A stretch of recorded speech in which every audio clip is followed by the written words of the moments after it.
Hi friends, ಮತ್ತೊಂದು ವಿಡಿಯೋಗೆ ನಿಮಗೆಲ್ಲ ಸ್ವಾಗತ. ನಮ್ಮ ಮುಂದೆ ಒಂದು i20 ಇದೆ. 2016 ಮಾಡೆಲು, ಫಸ್ಟ್ ಓನರ್ ಅಂತ ಹೇಳ್ಬೋದು. ಗಾಡಿ ಬಗ್ಗೆ ತಿಳ್ಕೊಳ್ಳೋದಾದ್ರೆ ಕಂಪ್ಲೀಟ್ ಪ್ರೊಫೈಲ್ ನಿಮಗೆ ನಾನು ತಿಳಿಸ್ಕೊಡ್ತೀನಿ. ಯಾಕಂದ್ರೆ ಕಂಪ್ಲೀಟ್ ವೈಟ್ ಕಲರ್, ಯಾರಿಗೆಲ್ಲ ವೈಟ್ ಕಲರ್ ಇಷ್ಟ ನೀವು ಆರಾಮಾಗಿ ಬಂದು ಗಾಡಿ ನೋಡಬಹುದು. ಹಾಗೆ ಗಾಡಿ ನೀವು ಟೈರ್ ನೋಡಬಹುದು. 4 ವೀಲ್ ಕೂಡ ಬ್ರಾಂಡ್ ನ್ಯೂ ಟೈರ್ ಇದೆ, ಅಲೋ ವೀಲ್ ಇದೆ. ಹಾಗೆ ಗಾಡಿ ಯಾವುದೇ ಡೆಂಟಸ್ ಆಗಲಿ ಸ್ಕ್ರಾಚಸ್ ಆಗಲಿ ಟೋಟಲ್ ಆಕ್ಸಿಡೆಂಟ್ ಫ್ರೀ ಅಂತ ಹೇಳ್ಬೋದು. ಹಾಗೆ ಗಾಡಿ ಬಗ್ಗೆ ಹೇಳೋದಾದ್ರೆ ಫಸ್ಟ್ ಓನರ್ ಆಗಿದೆ, 85,000 ಕಿಲೋಮೀಟರ್ ಡ್ರಿವನ್ ಆಗಿದೆ. ಮತ್ತೆ ಏನಂದ್ರೆ ಕಂಪ್ಲೀಟ್ ಪ್ರೊಫೈಲ್ ಬಂದು ಶೋರೂಮ್ ಇಷ್ಟೇ ಆಗಿದೆ ಅಂತ ಹೇಳ್ಬೋದು. ಹಾಗೆ ನೀವು ನೋಡ್ತಾ ಇದ್ದೀರಾ, ರೇರ್ ಟೈರ್ ಆಗಲಿ ಕೂಡ ಅದು ಕೂಡ ಬ್ರಾಂಡ್ ಟೈರ್ ಆಗಿದೆ. i20 ಆಗ್ತಾರೆ ಅಂತ ಹೇಳ್ಬೋದು, ಯಾವುದು ಡೆಂಟಸ್ ಇಲ್ಲ. ಹಾಗೆ ನೀವು ಇಂಟೀರಿಯರ್ ನೋಡೋದಾದ್ರೆ ನ್ಯೂ ಲೆದರ್ ಸೀಟ್ಸ್ ಇದೆ ಅಂತ ಹೇಳ್ಬೋದು ಸ್ನೇಹಿತರೆ, ನೀವು ನೋಡ್ಬೋದು.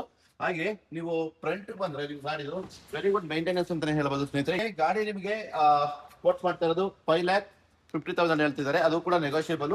ಇನ್ನೊಂದು ಕೂಡ ಅವೈಲೇಬಲ್ ಇದೆ ಅಂತ ಹೇಳ್ಬೋದು ಸ್ನೇಹಿತರೆ. ಯಾರೆಲ್ಲ ನೋಡ್ತಾ ಇದ್ರಲ್ಲ i20 ಆಸ್ತಾ, ನೀವು ಬೇಗ ಬಂದು ಆರಾಮಾಗಿ ಮಾಡ್ಬೋದು. ಕೆಳಗಡೆ ಕಾಣ್ತಾ ಇದ್ದೀರಾ ನಂಬರು, ಡೈಲ್ ಮಾಡ್ಕೊಂಡು ಬಂದು ಆರಾಮಾಗಿ ನೀವು ಗಾಡಿ ನೋಡ್ಕೊಂಡು ಹೋಗ್ಬೋದು ಅಂತ ಹೇಳ್ಬೋದು. ಇನ್ನು ನಮ್ಮ ಚಾನಲ್ ಯಾರೆಲ್ಲ ಸಬ್ಸ್ಕ್ರೈಬ್ ಮಾಡಿದ್ರೆ ನೋಡ್ತಾ ಇದ್ದಾರೆ, ದಯವಿಟ್ಟು ಸಬ್ಸ್ಕ್ರೈಬ್ ಮಾಡ್ಕೊಂಡು ಸಪೋರ್ಟ್ ಮಾಡಿ ಅಂತ ಹೇಳ್ಬೋದು. Thank you friend, thank you so much.